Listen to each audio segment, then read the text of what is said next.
여러분, 이건 정말 믿기 어려운 일입니다. 모스크바 최상류층 자녀들만 다니는 국제학교, 그곳 학생 22명이 일본 도쿄 수학여행길에 올랐습니다. 그런데 갑작스러운 태풍으로 비행기가 일본이 아닌 한국 인천공항에 비상 착륙하게 됩니다. 교사인 제가 학생들을 진정시키려는 순간이었습니다. 우리 지금 어디 가는 거예요? 여기 안전한 곳 맞죠? 러시아 학생들 대부분은 한국에 대해 아는 게 거의 없었습니다. 일부는 북한과 혼동하며 불안해했죠. 그런데 여러분, 그거 아십니까? 한국에 대해 전혀 몰랐던 이 러시아 명문가. 자녀들이 단 48시간 만에 부모님들께 이런 전화를 걸기 시작했다는 사실을요. 저 여기 대학교 알아봐 주세요. 진짜예요. 아빠, 러시아는 왜 이런 거 하나도 없어요? 공항에 도착한 지 5분 만에 벌어진 일들이 너무나 충격적이었습니다. 새벽 2시에도 혼자 귀가하는 여성들, 편의점에서 은행 업무까지 해결하는 시스템, 그리고 무엇보다 외국인인 우리를 가족처럼 대해주는 따뜻한 마음들. 15년 교직 생활 동안 30개국을 다녀봤지만 학생들이 귀국을 거부한 건 이번이 처음이었습니다. 귀국 후 학생들이 올린 영상은 러시아 SNS를 뒤흔들었고 학부모들은 저에게 끊임없이 묻기 시작했습니다. 선생님, 한국이 정말 그렇게 안전한가요? 우리 아이도 한국으로 유학 보낼 수 있을까요? 도대체 한국에서 무슨 일이 있었던 걸까요? 48시간 동안 벌어진 믿기 어려운 이야기, 지금 바로 들어보겠습니다. 시작에 앞서 좋아요와 구독 눌러주시면 한국의 더 많은 이야기를 소개하는 데에 큰 힘이 됩니다. 안녕하세요. 저는 러시아 모스크바 국제학교에서 15년째 세계사를 가르치고 있는 알렉산드르 페트로프입니다. 작년 9월 저는 22명의 학생들과 함께 일본 도쿄로 수학여행을 떠났습니다. 우리 학교는 모스크바에서도 손꼽히는 명문 국제학교로 이번 여행에 참가한 학생들은 모두 러시아 상류층 가정의 자녀들이었습니다. 부모님들께서 1년 전부터 준비하신 특별한 여행이었죠. 비행기가 시베리아 상공을 지나 일본 열도에 접근하던 순간 기장의 안내 방송이 나왔습니다. 강력한 태풍이 일본을 강타하고 있어 모든 공항이 폐쇄되었다는 내용이었습니다. 가장 안전한 대체 공항은 한국 인천국제공항이라는 설명이 이어졌습니다. 솔직히 저 역시 걱정이 앞섰습니다. 한국에 대해 아는 것이라곤 삼성 정도였으니까요. 학생들 중 상당수는 한국의 정확한 위치조차 몰랐고 몇몇은 북한과 혼동하며 불안해했습니다. 자정이 넘은 시각 비행기는 인천공항에 착륙했습니다. 창밖으로 보이는 공항의 첫인상부터 충격적이었습니다. 모스크바 공항이나 유럽의 어떤 공항보다 밝고 현대적이었습니다. 거대한 유리창으로 둘러싸인 터미널은 마치 미래 도시 같았습니다. 셰레메티예보 공항의 오래된 시설과는 차원이 달랐습니다. 비행기에서 내려 터미널로 들어서는 순간 첫 번째 놀라움을 경험했습니다. 심야 시간임에도 모든 시설이 완벽하게 작동하고 있었습니다.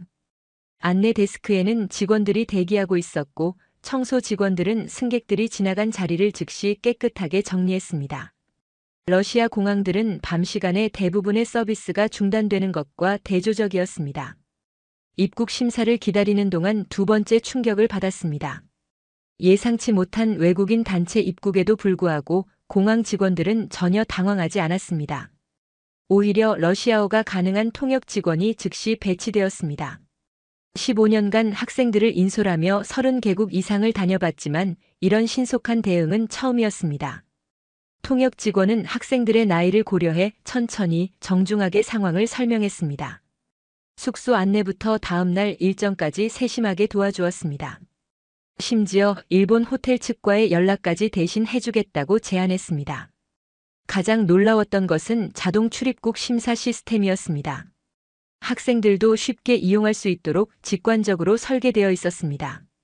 화면에는 러시아어를 비롯한 다국어가 지원되었습니다. 기계 앞에서 머뭇거리는 학생이 있으면 직원이 다가와 친절하게 안내해 주었습니다. 수화물을 찾는 과정도 인상적이었습니다. 거대한 화면에 실시간으로 수화물 현황이 표시되고 있었습니다. 러시아에서 자주 겪는 수화물 분실 걱정은 필요 없어 보였습니다. 모든 시스템이 정확하고 빠르게 작동했습니다. 공항에서 호텔로 이동하는 버스를 기다리는 동안 학생들의 표정이 달라지기 시작했습니다. 처음의 불안감은 사라지고 호기심으로 가득한 눈빛이었습니다. 새벽 1시가 넘은 시각, 공항 리무진 버스에 탑승했습니다. 버스 내부는 깨끗했고 좌석도 편안했습니다. 기사님은 외국인 승객임을 알고 영어로 친절하게 안내해 주었습니다. 서울까지 약 1시간이 걸린다는 설명과 함께 안전벨트를 매달라고 당부했습니다. 버스가 출발하면서 창밖 풍경이 펼쳐졌습니다. 새벽 시간임에도 도로는 밝게 조명되어 있었고 차량들이 질서정연하게 움직이고 있었습니다. 인천대교를 건너는 순간의 야경은 정말 아름다웠습니다. 서울로 들어서며 학생들이 가장 놀라워한 것은 창밖으로 보이는 편의점들이었습니다. 심야 시간인데도 불이 환하게 켜져 있었고 사람들이 자연스럽게 드나들고 있었습니다. 모스크바에서는 밤 10시면 대부분의 상점이 문을 닫는데 말이죠. 더욱 놀라운 광경은 혼자 귀가하는 젊은 여성들이었습니다. 새벽 1시가 넘은 시간에 여성들이 혼자 거리를 걷고 있었습니다. 전혀 불안해하는 기색이 없었습니다. 러시아에서는 상상할 수 없는 풍경이었습니다. 모스크바에서는 밤길을 혼자 다니는 것 자체가 위험하다고 여기는 문화였으니까요. 강남 지역에 가까워지면서 고층 빌딩들이 눈에 들어왔습니다. 한강을 건너는 다리 위에서 본 야경은 숨이 멎을 정도였습니다. 유럽의 어떤 도시보다 웅장하고 현대적이었습니다. 호텔에 도착한 시각은 새벽 2시 30분이었습니다. 그런데 놀랍게도 호텔 주변은 여전히 활기차 보였습니다. 24시간 영업하는 식당들이 눈에 띄었고 편의점에는 손님들이 있었습니다. 모스크바에서는 이 시간이면 모든 것이 잠든 고요한 밤인데 말이죠. 체크인을 하면서 마지막 놀라움을 경험했습니다. 프론트 직원은 학생들의 연령대를 고려해 조용한 층의 객실을 배정해 주었습니다. 다음 날 아침 식사 시간과 주변 편의 시설까지 자세히 안내해 주었습니다. 무엇보다 감동적이었던 것은 진심 어린 환영의 인사였습니다.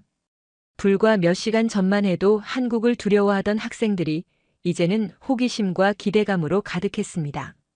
그날 밤 저는 잠을 이루지 못했습니다. 앞으로 이틀 동안 학생들과 함께 경험하게 될 일들이 벌써부터 기대되었습니다. 한국이라는 나라가 우리에게 어떤 놀라움을 선사할지 그때는 상상조차 못했습니다. 다음 날 아침이 밝았습니다. 정확히는 몇 시간 후였습니다. 새벽 6시 학생들 몇 명이 시차 적응에 실패해 잠에서 깼습니다. 배가 고프다며 복도에서 웅성거리기 시작했습니다. 저는 당황했습니다. 이른 시간에 문을 연 식당을 찾기란 어려울 것 같았으니까요. 모스크바에서는 아침 8시 이전에 영업하는 식당을 찾기가 쉽지 않습니다. 호텔 프론트에 문의하자 직원이 미소를 지으며 답했습니다. 24시간 영업하는 김밥 천국이 바로 옆 건물에 있다고 했습니다. 새벽 시간에도 식사가 가능하다는 말에 저는 놀랐습니다. 학생 7명과 함께 그곳으로 향했습니다. 새벽 6시 30분, 거리는 이미 사람들로 북적였습니다. 출근하는 직장인들, 조깅하는 시민들, 편의점에서 나오는 사람들까지. 모스크바의 새벽은 고요하기만 한데 서울은 이미 하루가 시작된 것 같았습니다. 식당 문을 열고 들어서자 따뜻한 공기와 함께 음식 냄새가 코를 찔렀습니다. 몇몇 손님들이 이미 식사를 하고 있었습니다. 혼자 앉아 신문을 보며 식사하는 중년 남성, 노트북을 펴놓고 작업하는 젊은 여성, 그리고 야근을 마치고 온 듯한 피곤한 얼굴의 직장인들이었습니다. 메뉴판을 보는 순간 두 번째 놀라움이 왔습니다. 가격이 너무 저렴했습니다. 김밥 한 줄에 3,000원, 라면이 4,000원이었습니다. 러시아 물가로 환산하면 믿을 수 없을 정도로 싼 가격이었습니다. 모스크바에서 이 정도 식사를 하려면 최소 500루블은 필요했으니까요. 주문을 받는 사장님은 외국인인 우리를 보고도 전혀 이상하게 여기지 않았습니다. 영어로 메뉴를 설명해 주시며 학생들이 먹기 좋은 음식을 추천해 주셨습니다. 매운 음식을 못 먹는 학생들을 위해 순한 버전도 가능하다고 하셨습니다. 음식이 나오는 속도도 놀라웠습니다. 주문한 지 5분 만에 모든 음식이 테이블에 올라왔습니다. 김밥, 라면, 떡볶이, 순대까지. 학생들은 처음 보는 한국 음식에 호기심 반 걱정 반이었습니다. 가장 놀라웠던 것은 김밥이었습니다. 러시아의 초밥과 비슷해 보이지만 맛은 완전히 달랐습니다. 속재료가 풍성했고 간이 적당했습니다. 한 학생은 김밥 2줄을 순식간에 비웠습니다. 모스크바에서 이렇게 맛있는 음식을 이 가격에 먹을 수 없다며 감탄했습니다. 라면을 먹는 학생들의 반응도 재미있었습니다. 처음에는 젓가락 사용에 애를 먹었지만 곧 익숙해졌습니다. 뜨거운 국물을 후루룩 소리내며 먹는 것도 금방 따라했습니다. 사장님께서 웃으며 잘 먹는다고 칭찬해 주셨습니다. 식사를 마치고 계산할 때 또 한 번 놀랐습니다. 7명이 배불리 먹었는데 총 금액이 5만 원이 채 안 되었습니다. 러시아 돈으로 환산하면 2,500루블 정도였습니다.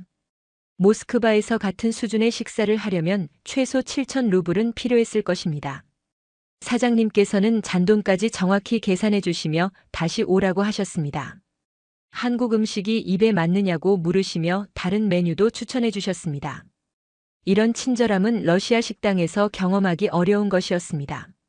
모스크바의 식당 직원들은 대체로 무뚝뚝하고 서비스도 느린 편입니다. 식당을 나서며 학생들은 연신 감탄했습니다. 음식도 맛있고 가격도 저렴하고 서비스도 좋다고 했습니다. 거리로 나서니 이미 아침 출근 시간이었습니다. 사람들이 바쁘게 움직였지만 질서정연했습니다. 횡단보도에서는 모두가 신호를 지켰고 보행자와 자전거가 조화롭게 공존했습니다. 호텔로 돌아가는 길에 편의점에 들렀습니다. 학생들이 간식을 사고 싶어 했기 때문입니다. 편의점 안으로 들어서자 또 다른 놀라움이 기다리고 있었습니다. 새벽 시간임에도 불구하고 편의점은 백화점처럼 깨끗하고 물건이 가득했습니다. 무엇보다 놀라웠던 것은 편의점에서 할 수 있는 일들이었습니다. 단순히 물건을 사는 것뿐만 아니라 택배 발송, 공과금 납부, 은행 업무까지 가능했습니다. 러시아 편의점은 그저 간단한 식료품만 파는데 한국 편의점은 작은 백화점 같았습니다. 학생들은 각자 마음에 드는 간식을 골랐습니다. 한국 과자와 음료수를 신기하게 살펴봤습니다. 특히 바나나 맛 우유가 신기했습니다. 러시아에서는 본 적 없는 모양의 용기였기 때문입니다. 직원에게 물어보니 한국의 전통적인 음료라고 설명해 주었습니다. 계산대에서 또 한 번 감탄했습니다. 계산 속도가 매우 빨랐고 직원이 친절했습니다. 외국인인 우리를 보고도 전혀 불편해하지 않았습니다. 오히려 영어로 인사를 건네며 한국 방문을 환영한다고 했습니다. 편의점을 나서며 한 학생이 말했습니다. 한국은 24시간 편리한 나라라고요. 언제든지 필요한 것을 해결할 수 있다는 점이 놀랍다고 했습니다. 러시아에서는 일요일만 되어도 대부분의 가게가 문을 닫는데 한국은 정말 다르다고 했습니다. 호텔로 돌아오는 길 거리의 청결함에도 놀랐습니다. 쓰레기 하나 없이 깨끗했습니다. 새벽부터 청소하는 분들을 볼 수 있었습니다. 도시 전체가 하나의 유기체처럼 움직이고 있었습니다. 모스크바는 관광지만 깨끗하지 주택가는 지저분한 경우가 많은데 서울은 달랐습니다. 호텔 로비에 도착하니 다른 학생들도 깨어나 있었습니다. 먼저 나갔던 우리를 보고 어디 갔다 왔느냐고 물었습니다. 새벽 식사 이야기를 하자 모두 부러워했습니다. 다음번에는 자기들도 데려가 달라고 했습니다. 아침 9시 학생들과 함께 제대로 된 한국 탐방을 시작했습니다. 첫 목적지는 학생들 스스로 정했습니다. 새벽에 들렀던 편의점을 다시 가보고 싶다고 했습니다. 밤에는 제대로 못 봤다며 더 자세히 살펴보고 싶어 했습니다. 호텔 근처 다른 편의점으로 향했습니다. 규모가 좀 더 큰 곳이었습니다. 문을 열고 들어서자 학생들의 눈이 휘둥그레졌습니다. 진열된 상품의 종류가 정말 다양했습니다. 음료수만 해도 한쪽 벽면을 가득 채우고 있었습니다. 한 남학생이 컵라면 코너 앞에서 멈춰 섰습니다. 러시아에서는 컵라면이 비싼 수입식품인데 여기서는 너무나 다양한 종류가 저렴한 가격에 판매되고 있었습니다. 신라면, 짜파게티, 불닭볶음면 등 처음 보는 이름들이었습니다. 직원에게 물어보니 가장 인기 있는 제품을 추천해 주었습니다. 도시락 코너에서 더 큰 충격을 받았습니다. 간 만든 듯한 신선한 도시락들이 진열되어 있었습니다. 김치볶음밥, 제육볶음, 불고기 덮밥까지. 가격을 보니 4,000원에서 6,000원 사이였습니다.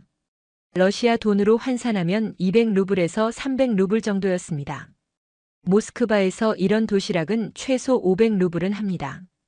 한 학생이 도시락 하나를 집어들었습니다. 전자레인지에 데워 먹을 수 있다는 설명을 보고 신기해했습니다. 편의점에 전자레인지가 비치되어 있다는 것 자체가 놀라웠습니다. 가장 놀라운 발견은 편의점 한쪽에 마련된 서비스 코너였습니다. 현금 인출기는 기본이고 택배 발송과 수령, 공과금 납부, 심지어 교통카드 충전까지 가능했습니다. 한 학생이 궁금해하며 직원에게 물었습니다. 정말 모든 게 가능하냐고요? 직원은 친절하게 하나하나 설명해 주었습니다. 은행 업무 시간이 지났어도 편의점에서 웬만한 금융 거래가 가능하다고 했습니다.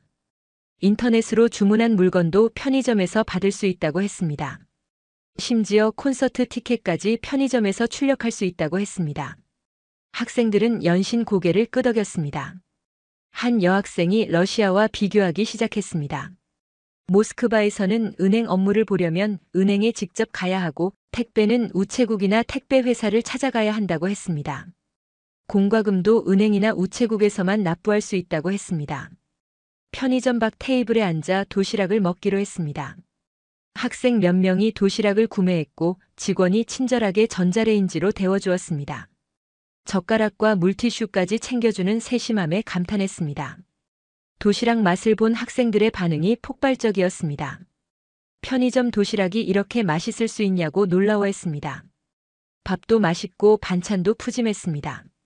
한 학생은 모스크바 레스토랑 음식보다 낫다고까지 했습니다. 가격 대비 품질이 정말 훌륭하다고 입을 모았습니다. 식사 중에 또 다른 관찰을 했습니다. 편의점을 드나드는 사람들의 모습이었습니다. 직장인들이 출근길에 커피를 사가고 학생들이 간식을 사고 어르신들이 신문을 사는 모습이 자연스러웠습니다. 편의점이 단순한 가게가 아니라 생활의 중심이었습니다. 편의점 직원과 대화를 나눌 기회가 있었습니다. 젊은 여성 직원이었는데 야간 근무도 자주 한다고 했습니다. 무섭지 않느냐고 물었더니 전혀 그렇지 않다고 했습니다. 치안이 좋아서 밤에 일하는 것도 안전하다고 했습니다. 학생 하나가 용기를 내어 물었습니다. 편의점에서 일하면서 위험한 상황을 겪은 적 있느냐고요? 직원은 고개를 저었습니다. 몇 년째 일하고 있지만 한 번도 그런 일이 없었다고 했습니다. 손님들이 모두 예의 바르다고 했습니다. 편의점 밖으로 나와 주변을 둘러봤습니다. 거리 곳곳에 편의점이 있었습니다. 100m마다 하나씩 있는 것 같았습니다. 학생들은 이런 편리함에 놀랐습니다. 모스크바에서는 편의점 자체가 드물고 있어도 물건 종류가 적다고 했습니다. 한 남학생이 계산을 시작했습니다. 한국에는 편의점이 몇 개나 될까 하고요. 나중에 알아보니 전국에 5만 개가 넘는다고 했습니다. 인구 1000명당 1개꼴이라는 설명에 모두 놀랐습니다. 러시아는 전체 인구가 1억 4천만 명이 넘는데 편의점은 몇천 개 수준이었습니다. 오전 10시 학생들과 함께 한강공원으로 향했습니다. 호텔 직원이 추천해준 곳이었습니다. 서울 시민들의 일상을 가장 잘 볼 수 있는 장소라고 했습니다. 지하철을 타고 이동하는 것도 학생들에게는 새로운 경험이었습니다. 지하철역으로 들어서자 학생들이 깜짝 놀랐습니다. 역사 내부가 너무 깨끗했기 때문입니다. 대리석 바닥은 반짝반짝 빛났고 벽면도 깨끗했습니다. 모스크바 지하철의 어둡고 오래된 느낌과는 완전히 달랐습니다. 현대적이고 밝은 분위기였습니다. 승강장에 내려가는 에스컬레이터에 올라서자 또 한 번 놀랐습니다. 매우 깊숙이 내려갔습니다. 지하 깊은 곳까지 시설이 완벽하게 갖춰져 있었습니다. 환기 시스템도 좋아서 지하라는 느낌이 거의 들지 않았습니다. 공기가 쾌적했습니다. 승강장에 도착하니 출근 시간이 지나서인지 사람들이 많지 않았습니다. 하지만 있는 사람들의 모습이 인상적이었습니다. 모두 질서정연하게 줄을 서서 기다리고 있었습니다. 바닥에 그려진 승차 위치 표시를 따라 두 줄로 서 있었습니다. 전광판을 보며 학생들이 또 감탄했습니다. 다음 열차가 몇 분 후에 도착하는지 정확하게 표시되고 있었습니다. 심지어 몇 초 단위까지 보여주고 있었습니다. 한 학생이 시계를 보며 확인했습니다. 정말 그 시간에 정확히 열차가 들어왔습니다. 지하철이 도착하자 사람들의 행동이 인상적이었습니다. 문이 열리자 먼저 내리는 사람들을 위해 모두 양쪽으로 비켰습니다. 내리는 사람이 다 나간 후에야 질서 있게 탑승했습니다. 밀지도 않고 다투지도 않았습니다. 모스크바 지하철에서는 보기 어려운 광경이었습니다. 지하철 내부도 놀라웠습니다. 매우 깨끗했습니다. 좌석에 낙서가 없었고 바닥도 깨끗했습니다. 손잡이도 반짝거렸습니다. 에어컨이 적절하게 작동해서 시원했습니다. 소음도 적어서 대화하기 편했습니다. 목적지역에 도착해 지상으로 나왔습니다. 눈앞에 펼쳐진 한강의 모습에 학생들이 탄성을 질렀습니다. 넓은 강과 양쪽 강변의 공원, 그리고 멀리 보이는 빌딩 숲까지. 모스크바의 모스크 바강과는 규모가 완전히 달랐습니다. 공원으로 들어서자 더욱 놀라운 광경이 펼쳐졌습니다. 많은 시민들이 운동을 하고 있었습니다. 조깅하는 사람, 자전거 타는 사람, 인라인 스케이트를 타는 사람까지.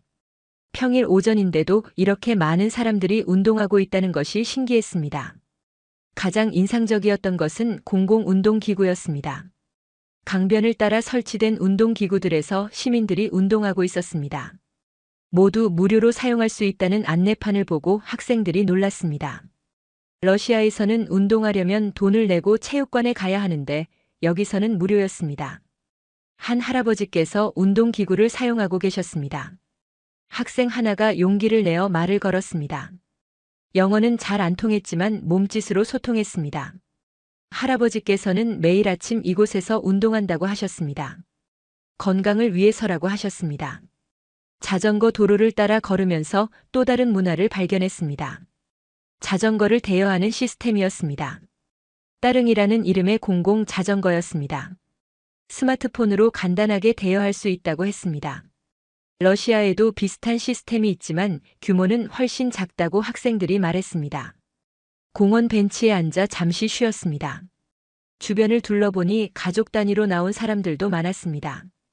아이들과 함께 자전거를 타는 아빠, 유모차를 밀며 산책하는 엄마들. 평화로운 일상의 모습이었습니다.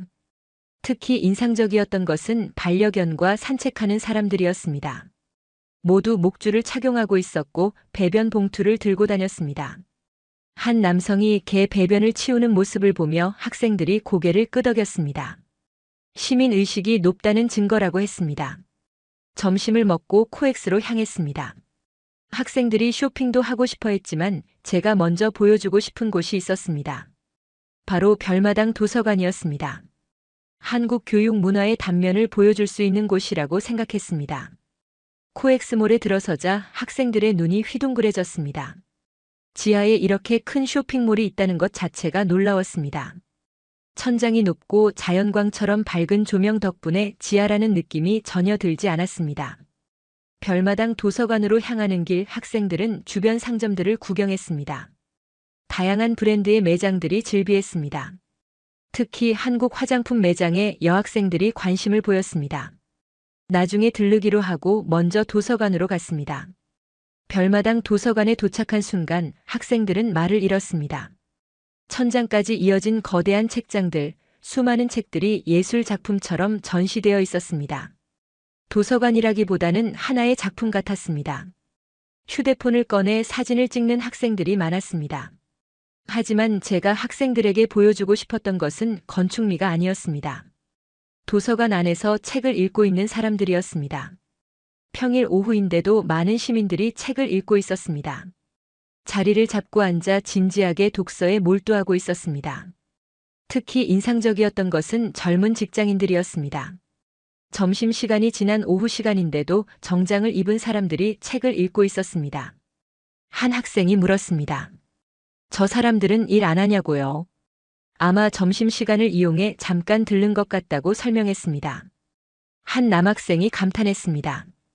점심시간에 도서관에서 책을 읽는 문화가 대단하다고요. 모스크바에서는 점심시간에 커피 마시거나 담배 피우는 사람이 대부분인데 한국 사람들은 다르다고 했습니다. 지식을 중요하게 생각하는 것 같다고 했습니다. 또 다른 학생이 덧붙였습니다. 한국 사람들이 정말 공부를 좋아하는 것 같다고요. 이렇게 평일 낮에도 도서관에 사람이 많다는 것이 놀랍다고 했습니다. 교육열이 높다는 이야기를 들었는데 이해가 간다고 했습니다. 1시간 정도 도서관에 머물렀습니다. 학생들은 각자 관심 있는 책을 읽었습니다. 한국어 학습서를 보는 학생도 있었고 한국 역사책을 보는 학생도 있었습니다. 영어로 된 한국 소개 책자를 읽는 학생들도 많았습니다. 도서관을 나서며 학생들과 이야기를 나눴습니다. 한 학생이 말했습니다. 한국이 발전한 이유를 알 것 같다고요. 사람들이 계속 배우고 공부하는 문화가 있기 때문이라고 했습니다. 이런 지식 추구 정신이 나라를 발전시킨다고 했습니다. 모스크바에도 도서관이 있지만 이용하는 사람이 많지 않다고 했습니다. 특히 젊은 사람들이 자발적으로 도서관을 찾는 경우가 드물다고 했습니다. 한국의 독서 문화가 부럽다고 했습니다. 코엑스몰을 둘러보며 계속 이야기를 나눴습니다. 한국의 교육 문화에 대해, 지식을 중요하게 여기는 사회 분위기에 대해 학생들은 러시아로 돌아가면 더 열심히 공부하겠다고 했습니다. 한국 학생들처럼 자기 개발에 힘쓰겠다고 했습니다. 한 대형 서점에 들어가니 규모에 또 한 번 놀랐습니다. 책의 종류가 정말 다양했습니다. 전공 서적부터 소설, 수험서, 취미 관련 책까지 한국어로 된 책뿐 아니라 외국어 원서도 많았습니다. 학생들이 가장 놀란 것은 수험서 코너였습니다. 입시 관련 책이 한 섹션을 가득 채우고 있었습니다. 학생들이 책을 들춰보며 감탄했습니다. 이렇게 체계적으로 정리된 수험서는 러시아에서 보기 어렵다고 했습니다. 한 남학생이 한국 학생들의 노력을 상상했습니다. 이렇게 많은 수험서를 공부한다니 정말 대단하다고요. 자신도 이 정도로 열심히 공부했더라면 더 좋은 성적을 받았을 것 같다고 했습니다. 서점 안에 카페도 있었습니다. 책을 읽으며 커피를 마실 수 있는 공간이었습니다. 많은 사람들이 책과 커피를 즐기고 있었습니다. 학생들도 음료를 사서 잠시 앉았습니다. 카페에서 주변을 관찰하며 더 많은 것을 발견했습니다. 부모와 함께 온 아이들이 어린이 책을 읽고 있었습니다. 어려서부터 책 읽는 습관을 기르는 모습이 보기 좋았습니다. 한 학생이 말했습니다. 한국의 교육열은 어릴 때부터 시작되는 것 같다고요. 노년층도 많이 보였습니다. 할아버지 할머니들이 신문이나 잡지를 읽고 계셨습니다. 한 학생이 감동했습니다. 나이가 들어서도 계속 배우려는 자세가 훌륭하다고요. 평생 학습의 중요성을 깨달았다고 했습니다. 오후 4시 홍대 입구역에 도착했습니다. 학생들에게 한국 젊은이들의 문화를 보여주고 싶었습니다. 역에서 나오자마자 학생들이 활기찬 분위기에 압도되었습니다. 거리 공연자들의 음악 소리, 사람들의 웃음소리, 그리고 독특한 패션의 젊은이들까지. 거리로 나서자 첫 번째로 눈에 띈 것은 버스킹이었습니다. 한 그룹이 길거리에서 춤을 추고 있었습니다. K-팝 음악에 맞춰 칼군무를 선보이고 있었습니다. 많은 사람들이 둘러서서 구경했습니다. 학생들도 발걸음을 멈췄습니다.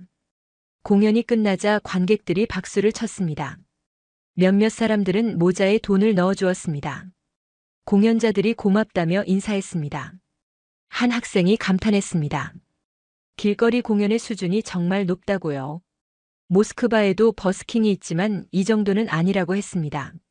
조금 더 걸어가니 다른 공연팀을 만났습니다. 이번에는 악기를 연주하는 팀이었습니다. 기타와 드럼으로 락 음악을 연주했습니다. 학생들이 리듬에 맞춰 몸을 흔들었습니다. 음악은 국경을 넘는다는 것을 실감했습니다. 한 여학생이 용기를 내어 모자에 돈을 넣었습니다. 공연자가 고맙다며 하이파이브를 건넸습니다. 학생이 수줍게 응했습니다. 이런 소통이 자연스러운 홍대 거리였습니다. 프리마켓이 열리고 있는 곳으로 향했습니다. 젊은 아티스트들이 직접 만든 물건들을 판매하고 있었습니다. 액세서리, 그림, 수제 공예품까지. 학생들이 신기하게 구경했습니다. 한 부스에서 학생 몇 명이 멈춰 섰습니다. 한국 전통 문양이 들어간 현대적 디자인의 귀걸이였습니다. 판매자가 영어로 설명해 주었습니다. 한국 전통과 현대를 접목한 작품이라고요. 학생 하나가 구매했습니다. 기념품으로 좋을 것 같다고 했습니다. 다른 부스에서는 캘리그래피 작품을 팔고 있었습니다. 한글로 쓴 아름다운 글씨들이었습니다. 학생들이 한글의 아름다움에 감탄했습니다. 한 학생은 자기 이름을 한글로 써달라고 부탁했습니다. 아티스트가 흔쾌히 써주었습니다. 프리마켓을 둘러보며 학생들이 말했습니다. 젊은 예술가들이 자유롭게 활동할 수 있는 공간이 있다는 것이 좋다고요. 러시아에서는 이런 기회가 많지 않다고 했습니다. 한국이 문화예술을 지원하는 것 같다고 했습니다. 거리를 걸으며 패션에도 눈길이 갔습니다. 젊은이들의 독특한 스타일이 인상적이었습니다. 각자의 개성을 자유롭게 표현하고 있었습니다. 한 여학생이 말했습니다. 한국 젊은이들이 패션 감각이 뛰어나다고요. 한 카페 앞에서 멈춰 섰습니다. 독특한 인테리어가 눈에 띄었습니다. 빈티지 가구와 현대적 조명이 조화를 이루고 있었습니다. 학생들이 들어가 보고 싶어 했습니다. 우리는 카페에 들어갔습니다. 카페 안은 더욱 인상적이었습니다. 벽면에는 예술 작품들이 걸려 있었고 책장에는 다양한 책들이 꽂혀 있었습니다. 단순히 커피를 마시는 곳이 아니라 문화 공간이었습니다. 주문을 받는 바리스타가 외국인인 우리를 보고 영어로 메뉴를 설명해 주었습니다. 학생들은 각자 마음에 드는 음료를 주문했습니다. 특히 한국 전통차를 현대적으로 재해석한 메뉴에 관심을 보였습니다. 자리에 앉아 음료를 기다리며 주변을 관찰했습니다. 많은 젊은이들이 노트북을 펴놓고 작업하고 있었습니다. 공부하는 학생도 있었고 일하는 프리랜서도 있었습니다. 카페가 제2의 작업 공간이 되고 있었습니다. 카페에서 나와 계속 거리를 탐험했습니다. 독특한 옷가게들이 즐비했습니다. 대형 브랜드가 아닌 개성 있는 소규모 매장들이었습니다. 한 빈티지 옷가게에 여학생들이 들어갔습니다. 가게 주인은 젊은 여성이었습니다. 외국인 학생들을 보고 반갑게 맞아주었습니다. 직접 외국에서 수입한 빈티지 옷들이라고 설명했습니다. 학생들이 옷을 입어보며 즐거워했습니다. 저녁 시간이 가까워지며 거리가 더욱 활기를 띠었습니다. 네온 사인이 켜지고 음악 소리가 커졌습니다. 식당과 술집에서 사람들이 나왔습니다. 학생들이 이 에너지에 흠뻑 빠졌습니다. 마지막 날 아침이 밝았습니다. 학생들은 일찍 일어나 짐을 쌌습니다. 오후에 공항으로 가야 했기 때문입니다. 아침 식사 후 명동으로 마지막 쇼핑을 가기로 했습니다. 호텔에서 명동까지는 걸어서 갈 수 있는 거리였습니다. 아침 공기를 마시며 걷는 것도 좋을 것 같았습니다. 학생들은 마지막 서울 거리를 눈에 담으며 천천히 걸었습니다. 명동 거리에 도착하자 이미 많은 사람들로 북적였습니다. 주말이라 더욱 붐볐습니다. 화장품 가게, 옷가게, 액세서리 가게들이 즐비했습니다. 학생들의 눈이 반짝였습니다. 여학생들이 먼저 화장품 가게로 향했습니다. 한국 화장품의 명성을 익히 들어 알고 있었습니다. 매장에 들어서자 직원이 영어로 환영 인사를 건넸습니다. 체험 제품들이 가득했습니다. 학생들이 신기하게 제품들을 테스트했습니다. 직원이 친절하게 설명해 주었습니다. 피부 타입에 맞는 제품을 추천해주고 사용법까지 알려주었습니다. 이런 세심한 서비스에 학생들이 감동했습니다. 한 여학생이 많은 제품을 샀습니다. 자기 것뿐만 아니라 엄마와 언니, 친구들 선물까지 샀습니다. 가격도 저렴하고 품질도 좋다며 만족해했습니다. 매장에서 선물 포장까지 해주어 편리했습니다. 남학생들은 전자제품 가게로 갔습니다. 최신 스마트폰 액세서리와 이어폰들이 전시되어 있었습니다. 가격이 러시아보다 훨씬 저렴했습니다. 길거리 음식 코너에서 간식을 샀습니다. 호떡을 처음 맛본 학생들이 환호했습니다. 달콤하고 따뜻한 호떡이 입에 맞았습니다. 붕어빵도 신기해했습니다. 한국만의 독특한 길거리 음식 문화를 즐겼습니다. 한 기념품 가게에 들어갔습니다. 한국 전통 상품들이 현대적으로 재해석되어 있었습니다. 한복 인형, 전통 문양 엽서, 한글 티셔츠까지. 학생들이 집으로 가져갈 선물을 골랐습니다. 가게 주인이 외국인 학생들에게 특별 할인을 해주었습니다. 한국을 방문해줘서 고맙다고 했습니다. 이런 친절함에 학생들이 또 한 번 감동했습니다. 한국 사람들의 따뜻함을 느꼈습니다. 점심시간이 되어 한 식당을 찾았습니다. 학생들이 비빔밥을 먹고 싶어 했습니다. 식당에 들어가니 외국인 손님들로 붐볐습니다. 메뉴판에는 사진과 영어 설명이 있어 주문하기 쉬웠습니다. 비빔밥이 나왔을 때 학생들이 감탄했습니다. 색깔이 정말 아름다웠습니다. 직원이 비비는 방법을 알려주었습니다. 학생들이 따라하며 즐거워했습니다. 맛도 훌륭했습니다. 식사 후 마지막으로 명동 성당을 방문했습니다. 역사적인 건물을 보며 한국의 역사도 느낄 수 있었습니다. 학생들이 조용히 건물을 감상했습니다. 평화로운 분위기가 좋았습니다. 성당 앞 계단에 앉아 잠시 쉬었습니다. 학생들과 이틀 동안의 경험을 이야기했습니다. 모두 한국에서의 시간이 정말 소중했다고 했습니다. 예상치 못한 여행이었지만 최고의 경험이었다고 했습니다. 한 학생이 말했습니다. 한국을 전혀 몰랐는데 이제는 제일 좋아하는 나라가 되었다고요. 다른 학생들도 고개를 끄덕였습니다. 꼭 다시 오고 싶다고, 더 오래 머물고 싶다고 했습니다. 오후 2시 호텔로 돌아가 짐을 찾았습니다. 공항으로 가는 버스 시간이 다가왔습니다. 학생들은 무거운 쇼핑백을 들고도 행복한 표정이었습니다. 한국에서 산 물건들이 소중한 추억이 될 것이었습니다. 공항으로 가는 버스 안에서 학생들은 창밖을 바라봤습니다. 스쳐 지나가는 서울의 모습을 눈에 담았습니다. 누군가 조용히 말했습니다. 안녕, 서울. 꼭 다시 올게요. 인천공항에 도착했습니다. 이틀 전 비상 착륙했던 그곳이었습니다. 하지만 학생들의 마음은 완전히 달라져 있었습니다. 두려움은 온데간데 없고 아쉬움으로 가득했습니다. 체크인을 하며 직원에게 고맙다고 인사했습니다. 한국에서의 경험이 정말 좋았다고 했습니다. 직원도 미소 지으며 다시 오라고 했습니다. 한국을 좋아해줘서 고맙다고 했습니다. 출국 심사를 기다리며 학생들과 마지막 대화를 나눴습니다. 러시아로 돌아가면 뭘 할 거냐고 물었습니다. 한 학생이 답했습니다. 한국어 공부를 시작하겠다고요. 다른 학생들도 동의했습니다. 여학생 하나가 말했습니다. 대학교를 한국으로 가고 싶다고요. 부모님을 설득해 보겠다고 했습니다. 한국에서 공부하면 더 많은 것을 배울 수 있을 것 같다고 했습니다. 탑승 시간이 되었습니다. 게이트로 향하며 학생들이 뒤돌아봤습니다. 한국과의 작별이 아쉬웠습니다. 누군가 눈물을 글썽였습니다. 이별이 슬펐지만 다시 만날 날을 기약했습니다. 비행기에 탑승했습니다. 자리에 앉으며 학생들이 창밖을 바라봤습니다.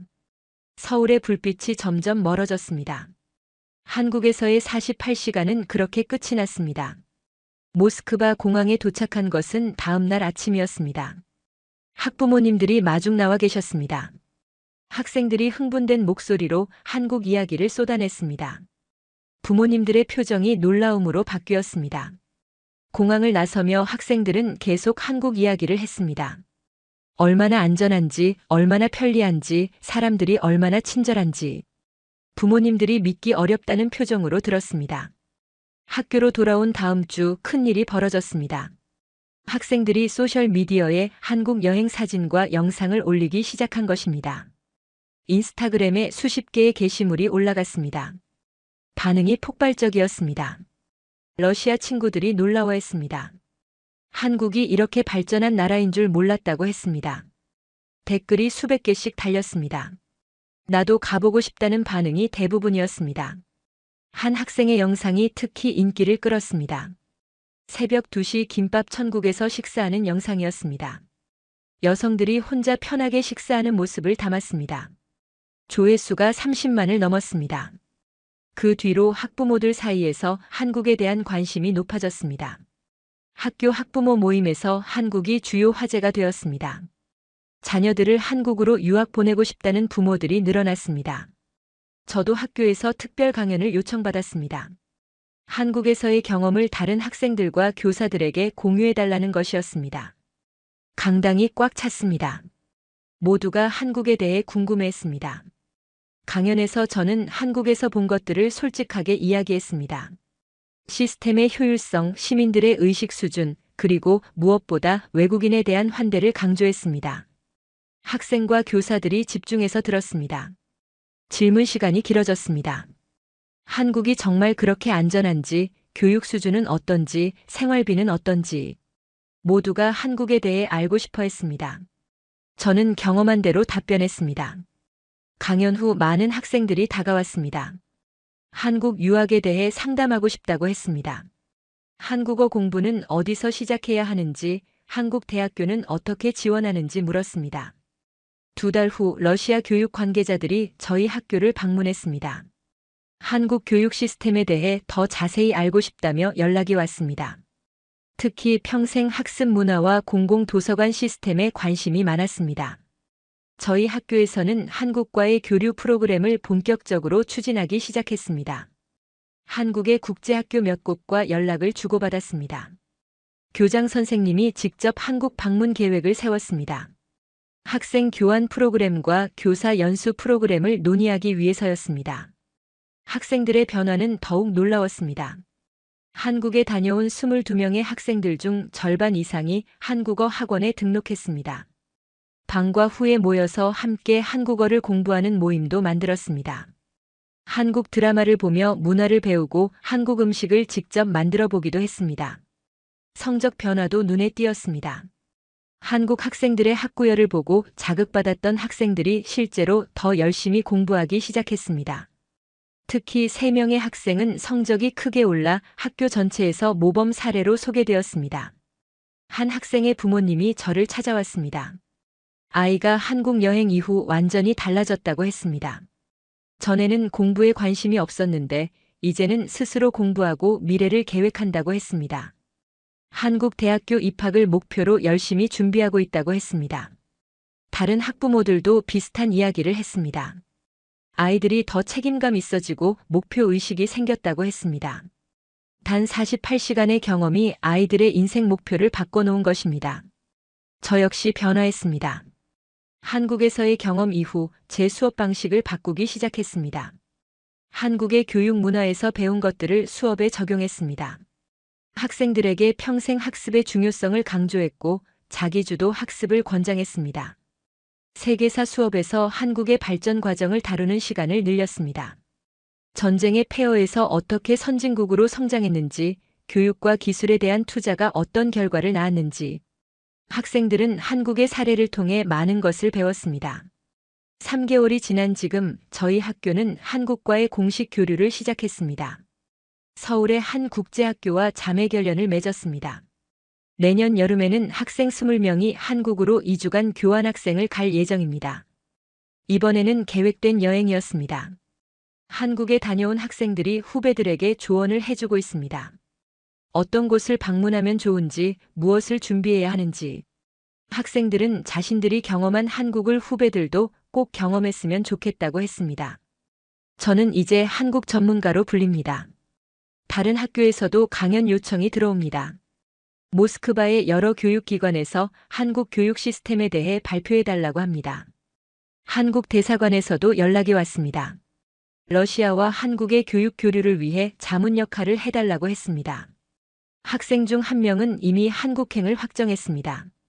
내년 가을 학기부터 서울의 한 국제학교에 입학하기로 했습니다. 부모님이 아이의 열정을 보고 결정을 내렸습니다. 다른 3명의 학생도 한국 대학교 입학을 준비하고 있습니다. 그 우연한 비상 착륙이 제 인생을 바꿔놓았습니다. 한국이라는 나라를 알게 되었고 많은 학생들에게 새로운 세계를 보여줄 수 있었습니다. 두려움이 기회가 되었고 불편함이 축복이 되었습니다. 지금도 학생들과 그때 이야기를 자주 합니다. 한국에서의 48시간은 우리 모두에게 잊을 수 없는 추억이 되었습니다. 그리고 그 경험이 러시아와 한국 사이에 작은 다리가 되었습니다. 한국은 이제 우리에게 낯선 나라가 아닙니다. 배우고 싶은 나라, 가고 싶은 나라, 그리고 존경하는 나라가 되었습니다. 작은 우연이 만든 큰 변화였습니다. 15년 교직 생활에서 가장 의미 있는 경험이었습니다. 학생들에게 새로운 세계를 보여준 것이 자랑스럽습니다. 한국과 러시아를 잇는 작은 다리 역할을 할 수 있어서 기쁩니다. 지금도 공항에서 비행기를 기다리며 그날을 떠올립니다. 두려움으로 가득했던 학생들의 얼굴, 그리고 이틀 후 행복으로 빛나던 그 표정들. 한국이 우리에게 준 선물이었습니다. 작년 그 태풍이 우리를 한국으로 이끌었습니다. 예상치 못한 일이었지만 돌이켜보면 최고의 행운이었습니다. 학생들은 지금도 그때를 인생의 전환점이라고 말합니다. 한 학생이 최근에 제게 편지를 보냈습니다. 한국에서의 경험이 자신의 인생을 바꿨다고 했습니다. 이제는 목표가 생겼고 꿈을 위해 노력하는 방법을 배웠다고 했습니다. 한국이 보여준 가능성을 자신도 이루고 싶다고 했습니다. 이것이 바로 교육의 힘이라고 생각합니다. 직접 보고 경험하는 것만큼 강력한 교육은 없습니다. 48시간 동안 학생들은 책에서 배울 수 없는 것들을 배웠습니다. 안전한 사회, 효율적인 시스템, 따뜻한 사람들, 그리고 끊임없이 발전하는 국가의 모습을. 러시아와 한국이 더욱 가까워지기를 바랍니다. 더 많은 교류가 이루어지기를 바랍니다. 그리고 더 많은 사람들이 한국의 진정한 모습을 발견하기를 바랍니다. 감사합니다. 한국 정말 감사합니다. 우리에게 잊지 못할 48시간을 선물해 주셔서, 학생들의 인생을 바꿔주셔서, 그리고 저에게 교사로서 가장 보람있는 순간을 만들어 주셔서, 한국에서의 그 48시간은 끝났지만 그것이 만든 변화는 계속되고 있습니다. 학생들의 미래 속에서, 할러 교류 속에서, 그리고 제 마음 속에서 그 순간들은 영원히 우리와 함께할 것입니다. 오늘 사연은 여기까지입니다.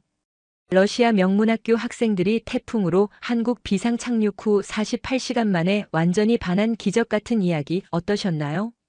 사연의 주인공에게 응원의 댓글을 남겨주세요.